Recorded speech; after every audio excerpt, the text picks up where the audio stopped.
Welcome to Inside Out. During the post-war economic boom in the 1950s, America's largest corporations experienced a problem. They had the capacity to create new jobs, but struggled to find the best individuals to fill them. And so the executive search market was born. Today, this industry is a thriving and highly competitive trade aimed at providing the world's leading companies with the fuel they need to grow and outwit their sector competitors. I'm joined in studio by Steve Lucas, founder of a British-based workforce management company, Skillstream, and by local specialist Anne Pratt, director of leading recruitment consulting agency, Pratt and Associates. Let's go inside out on the local and international realities of the executive recruitment sphere. Welcome, Anne. Thank you. Steve, welcome. Thank you.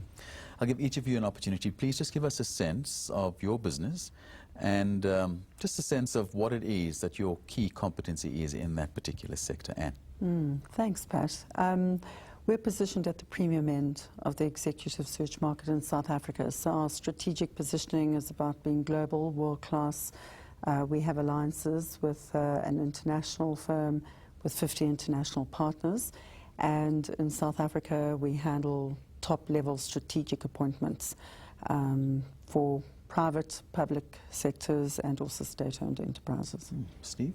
We have a software business that is predominantly for the management of temporary and contract staff, but they would be people as high up as CFOs, COOs within organisations. We have businesses in about 70 countries around the world. And today we're managing somewhere in the region of about 120 to 160,000 placements a year. And I've got a sense from Steve in terms of number of placements. How many people do you place on average in a year? Pat, we really look at strategic top end. So it's 35 to 40 assignments a year. It's very niche and it's really top end. It's really looking at the leaders that are going to lead the high-impact organisations in South Africa. And sectors? We work across the range, so it's telecoms, financial services, FMCG, also NGOs, not-for-profit, and then we've done work for certain ministers in the public sector. And yours is quite cross-sectoral as well, then? We reach many areas, but I think historically that's really been driven out of somewhere like finance and banking initially. How did the recession affect your business? The recession affected our business in the sense that we saw probably about a 25% reduction in the number of placements happening. But in the temporary and contract world, many of the businesses still do require temporary and contract workers. They're the real engine that drives many organisations. And so it didn't stop, unlike permanent headcount freeze, where organisations might have just said, we are stopping hiring for the next 6 months. What actually happened was they tended to let contractors finish their assignments and then not rehire. So we saw a more gradual tail off. We're now, I'm pleased to be able to report, seeing an improvement again, and things are growing quite rapidly. And your experience, Anne? You know, Pat, it's an interesting anomaly because in tough times, often the style of leader at the top has to change. So to be honest with you, we didn't see a dip last year. Some research was done by Oakleaf, and I know they're affiliated to you as well. Let's call this up on the screen, and maybe you can begin by talking us through some of this, Steve. Oakleaf is an organisation that, again, sort of work within Anne's sector of the market in the UK. They have really demonstrated the commitment to the industry by funding some research, which many people like to take anecdotal evidence, but nobody's really gone to the marketplace and actually approached directors, HR directors, to the level and detail that Oakleaf did. And this work, really, which was done at the end of 2008, I think is probably one of the best pieces in terms of demonstrating the thinking at what was a very critical time for the world. If we remember back to what was happening in financial markets then, we were really in the middle of a major meltdown, and I think this was a great barometer of how people's thinking was at the time, and probably a good reflection. I'd be interested to hear Anne's views, but a good reflection of what's having to happen in this sector for people to take account of how they'll recruit going forward. Is this what you experienced, Anne? And is it something that you believe will continue to be the case? Yeah, I think there are certainly key attributes here that are very critical. Leadership skills, certainly relationship management, that goes hand in hand. I think what is possibly a little different here, we've seen a far greater emphasis on financial knowledge and understanding. And that doesn't mean to say CEOs or FDs getting to the top, but certainly in tough times, the demand for CEOs that have good, very strong financial understanding is stronger. Greater emphasis on, pulling in the belt and delivering the numbers. Interesting how high relationship management skills is, because really at that level, it really is about simply connecting with stakeholders and mobilizing people. Yeah, and I think in South Africa that's also quite complex, with our own transformation challenges. I think relationship management and doing that across different cultures is even more important. Steve? From our perspective, probably some of what was uncovered at the time was that many organisations started to feel that to some extent they were in a situation around their financial management which, like myself, you were a little bit out of control of. Your hands were replaced in the destiny of banks, and I think organisations were recognising that to keep the control of their workforce, to keep those people motivated, to try and offer stability and consistency, then management skills were probably as important as anything, in the sense that, I know it's a very old joke, but you're looking for people with real entrepreneurial, motivational capability, and maybe less just around reeling out numbers and more about inspiring people and making them feel why it's important to feel safe about their work and the environment they're in. More on executive recruitment when we come back.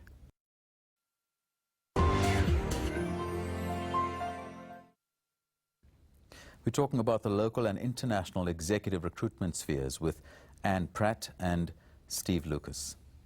Let's go to the second part of that study, Anne. If you can just interpret this for us, please. Are you finding that here in South Africa, that those are valid? Our experience, certainly at the CEO level, is that employment law knowledge at a very broad level is important, but certainly not from a specialist point of view. I think there's specialists in organisations that would really guide CEOs in terms of the detail of that. I think proven management ability, absolutely. Track record in terms of leadership, leading teams and inspiring teams, and even to the point of, leadership style and type. And of course, cultural fit with the organisation, I think that's critical. We say that in search it's really a dance of intimacy, it's a dating game, and if you don't get the cultural fit right, that often means that you haven't created the great marriage and successful partnership. Now, Steve, there have to be instances where we don't get this right, where we actually place somebody and at first glance it all seems to fit really well, but then a client calls you and says, what went wrong? Yeah, absolutely. I mean, I think, again, where we have to remember this data comes from is from those groups of people who try and do the best job they can at assessing the right candidate for an organisation. But that differs somewhat from those people on the ground who are interfacing with that individual every day. And I think the subtleties of great managers are those who are in a position to be able to present themselves in a way that can be understood by all groups of people. And I think if Anne would probably concur with the fact that the best CEOs can talk to the most junior staff just as eloquently as they can to the most important shareholders. And I think really what this data probably demonstrates more than anything is the recognition that those people who perform the best are those people who can wear the different guises that are needed within an organisation, especially today where more and more people feel as though they would like to have access to their senior management, and for those senior managers to understand the issues that impact them. Are you finding in the UK that you've got quality people in the numbers you require, or is there a shortage? I think the language in the previous years has been a war on talent. There have been all of these shortages. I think what we're seeing more and more is that the organisations are more discerning, they're more understanding of what they need, their brands are becoming more defined, and therefore there's a recognition of the sort of people that work and possibly the sort of people that don't work. And when you start to narrow it down, I recently bought a new car, and if you start the search and then you start to go, well, I need 5 seats, I need this, I need that, actually the number of cars that really fit what you can consider are very few. And I think the same is true in executive search. Actually, when it boils down to it and you've taken account of the needs of an organisation, you're fishing in a very small pool. Not because the talent isn't there, but more because when you finalise the details of an organisation, there aren't that many people out there with the expertise and capability and engagement techniques that will best fit. Yeah, I think that's right. I think understanding the nuances of a culture are critical, as I said. I think in South Africa we have an added complexity. There is an important need for transformation. And I think in terms of transformation, and again it depends on the level. So, you know, there's been an age-old debate here. You know, if you look at non-executive directorships on boards, and particularly where we need to transform listed boards, because there the numbers are really low, you know, there's always this age-old thing. On the one hand, do we take the experienced people, but there are very few of them, or do we grow more people who haven't necessarily had that experience at that level, but give them the tools, the resources, the support to make sure they're competent and experienced at that level? What makes a candidate attractive to an employer beyond just the salary and beyond what we've listed here?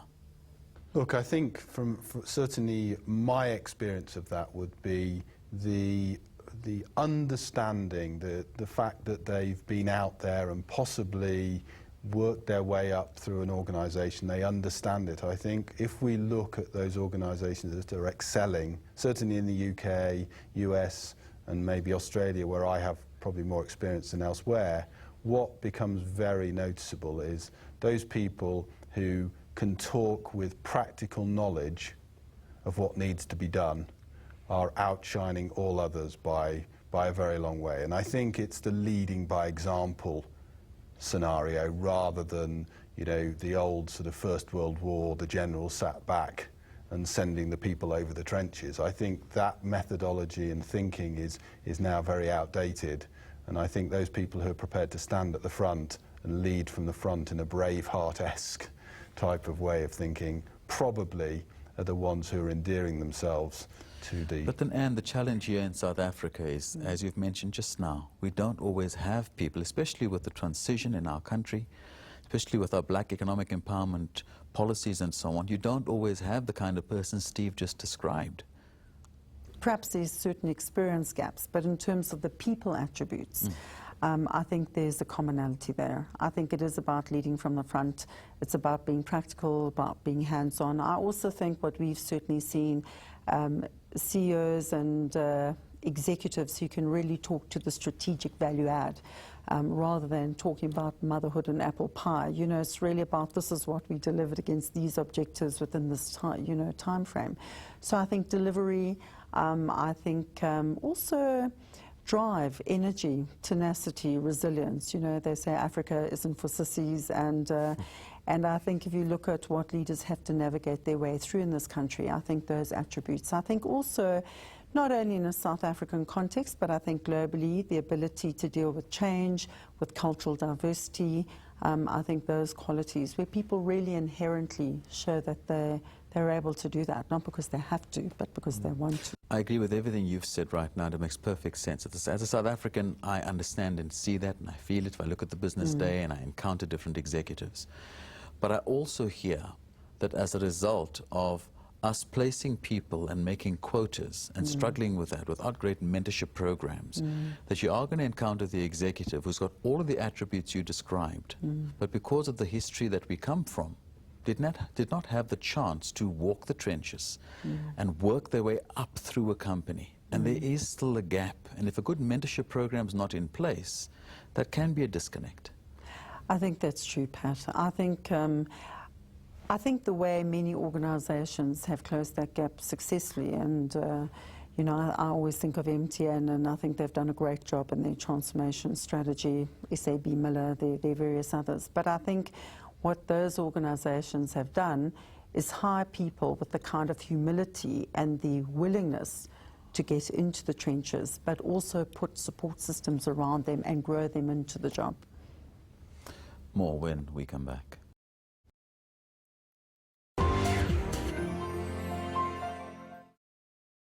My studio guests are executive recruitment specialists Anne Pratt as well as Steve Lucas. And at the level that you're operating at, I mean, are CEOs simply drawn to the salary that a company offers them, or are there other factors? Pat, I think money often comes at the end. I mean, there is a sort of minimum standard because people get used to a standard of living. What has changed in South Africa, 10 years ago, location of employment for senior executives was not an issue. Today, that's almost the first or second question people ask. Location has become a critical factor. And that's a kind of housekeeping factor, but it can be a deal breaker. The high-level issues are, is it the kind of organisation I can relate to? How crunchy is the challenge? Because most good people want to get up to a tough challenge in the morning. And money tends to follow thereafter. Steve, let's flip that coin. Why are executives wanting to leave the companies that they're at?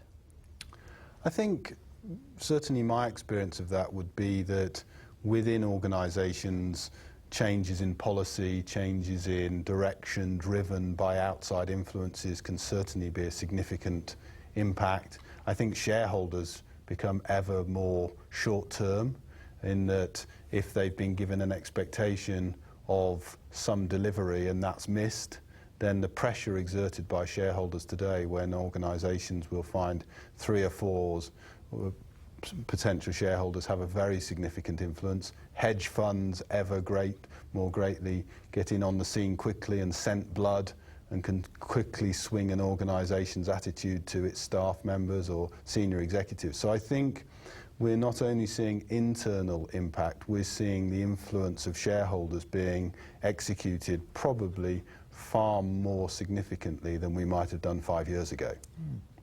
My producer Helene did some hard work on pulling together some stats. Let's just have that up in terms of salaries and trying to, you know, work them all out in US dollars so we have something common to work from. Is this something that you, Steve, have to struggle with, or is it actually a benefit when you're looking to move people around the globe and to different companies that might have head offices in different parts of the world? I think, without sounding too flippant, it depends on which direction you're trying to send people in. When I left university, my lecturer told me the richest I'd ever feel was the day after my first paycheck, because I hadn't spent what I'd earned at that point, and yet from here on in I would be spending what I was earning.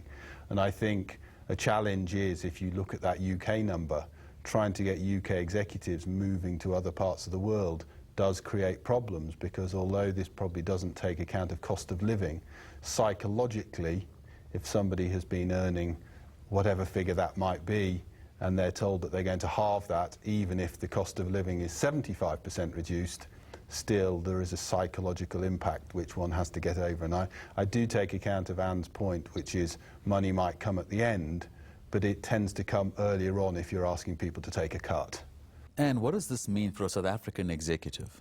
I mean, the obvious thing is that there are better opportunities elsewhere, but is that necessarily so? When people are looking at international careers, it's more about having global experience, experience in foreign markets, and again, that's a competence that more and more companies are looking for. I think when people want to leave an organisation, it's, you know, and I think Steve alluded to this earlier, you know, some of the cultural aspects aren't working out, things that people were promised haven't materialised.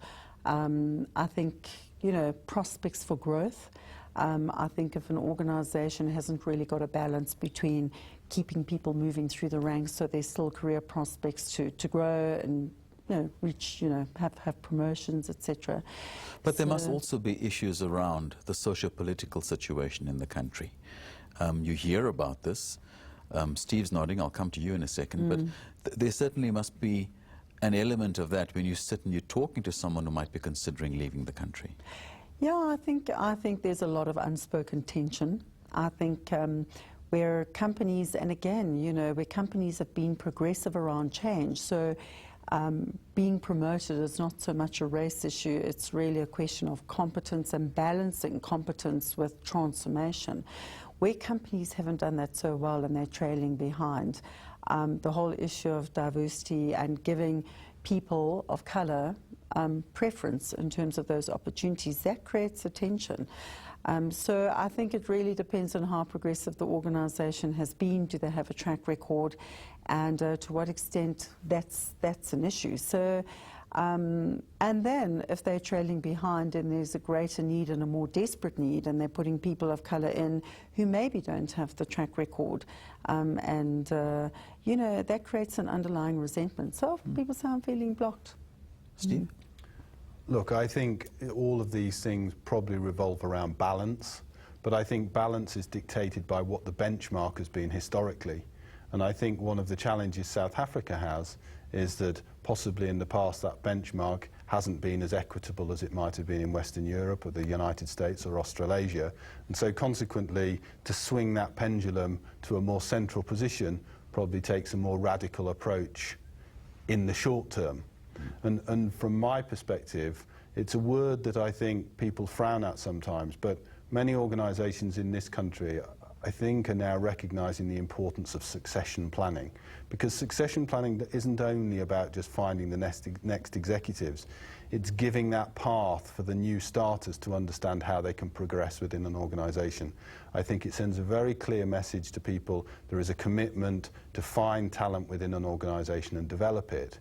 And so my hope for this nation is that it recognises the importance of being able to give those talented individuals who are prepared to come in at the bottom and work hard to gain that credibility and therefore that executive status, the opportunity to move through a business. And I think if they do, my experience of South Africa is some hugely innovative, entrepreneurial individuals, and it seems a shame to me that they might look to countries like the UK or the US at the moment as their location to be able to not hit a glass ceiling, and therefore they are prepared to move to those places. And I think Anne's absolutely right. In those situations, money is probably less important than the opportunity to step out of what they might think is a closed sort of progression for them in this country and move to places where possibly succession planning is slightly more advanced in its thinking, and therefore people can say, if I join here